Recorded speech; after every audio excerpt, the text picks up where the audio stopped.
Apa yang kalian tahu tentang jejak karbon? Jejak karbon adalah jumlah karbon atau gas emisi yang dihasilkan dari berbagai kegiatan aktivitas manusia pada kurun waktu tertentu.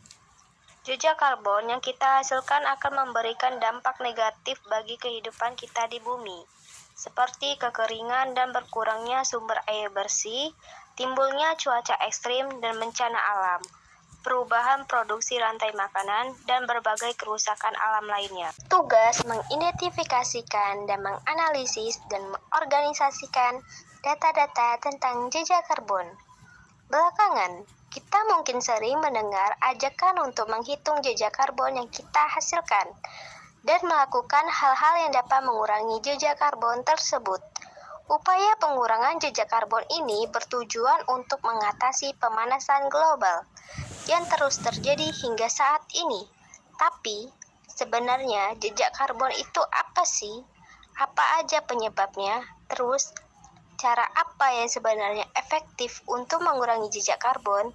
Daripada bingung, yuk langsung aja simak pembahasan lengkap tentang jejak karbon berikut ini.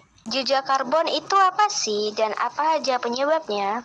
Singkat ya, jejak karbon adalah jumlah total gas rumah kaca, termasuk karbon dioksida dan metana yang dihasilkan oleh berbagai kegiatan produksi dan kegiatan sehari-hari setiap orang. Contohnya adalah saat kita berkendara, menggunakan listrik untuk keperluan sehari-hari, hingga berasal dari makanan yang kita konsumsi. Kita coba bahas satu-satu ya. 1. Penggunaan transportasi. Berbagai aktivitas yang kita lakukan sehari-hari menuntut kita untuk berpindah dari satu ke tempat lain. Jadi, gak heran kalau banyak orang yang menghabiskan waktu sehari-harinya dengan menggunakan aneka transportasi, seperti sepeda, motor, mobil, bus, hingga pesawat. Faktanya, saat digunakan, kendaraan-kendaraan ini akan menghasilkan polusi dan emisi yang memburuk kualitas udara. Berdasarkan data dari International Energy, pada tahun 2015 sampai 30% dari total emisi CO2 yang dihasilkan di Indonesia berasalkan dari sektor transportasi. Dari jumlah itu sampai 88%-nya berasal dari transportasi darat. Yang kedua, penggunaan energi listrik saat ini. Listrik yang digunakan sehari-hari kebanyakan masih berasal dari sumber energi tak terbarukan, seperti batu bara. Jadi, semakin banyak listrik yang digunakan, maka semakin banyak pula emisi karbon yang dihasilkan dari pembakaran bahan bakar fosil di pembangkit tenaga listrik. Coba deh sekarang kamu hitung ada berapa perangkat elektronik yang kamu gunakan sehari-hari dan membutuhkan energi listrik. Mulai dari lampu, AC, TV, mesin cuci, kulkas, komputer, dan mungkin masih banyak lainnya lagi. Banyak juga ya ternyata. Ketiga, produksi, konsumsi, dan sampah makanan yang kita konsumsi sehari-hari tidak datang begitu saja, tetapi setelah melakukan proses produksi yang panjang. Nah, jejak karbon makanan ialah emisi gas rumah kaca yang dihasilkan selama proses tersebut, mulai dari penghasilan bahan baku, pengolahannya, hingga pembuangannya.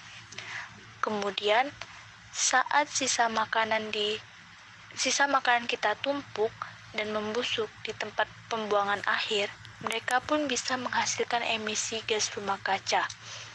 Data dari Badan Pangan Dunia atau FAO menunjukkan bahwa setiap tahunnya sampah makanan menghasilkan sekitar 3,3 triliun ton gas rumah kaca yang kemudian terlepas ke atmosfer. Terus, kita bisa apa nih untuk membantu mengurangi jejak karbon? Tentunya, kita nggak bisa menghentikan total penggunaan energi listrik, sama sekali enggak berkendaraan, dan menyetop produksi makanan kan? Tapi, kita bisa loh menjadi konsumen yang lebih bijak dan tidak berlebihan untuk melakukan hal-hal ini. 1.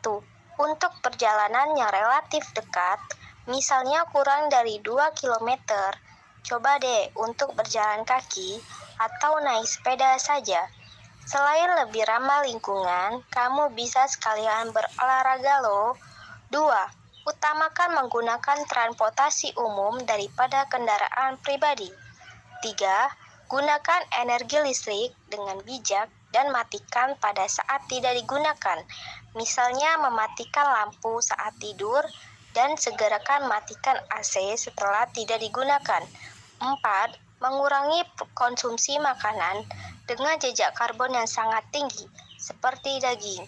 5. Habiskan makananmu sehingga tidak menjadi sampah makanan. 6. Jadikan sisa sampah organikmu menjadi kompos. Alih-alih langsung berkunjung ke tempat pembuangan akhir. Yang terakhir, mana nih di antara hal tersebut yang sudah mulai kamu lakukan untuk membantu mengurangi jejak karbon? Meskipun terkesan kecil dan simpel, langkahmu ini bisa membantu membawa perubahan loh. Yang terpenting adalah kita konsisten melakukannya, dimulai dari diri sendiri. Lalu setelahnya kamu juga bisa mengajak orang-orang di sekitarmu agar mereka juga tergerak untuk membantu mengurangi jejak karbon loh. Sekian presentasi dari kelompok kami. Terima kasih yang sudah menonton.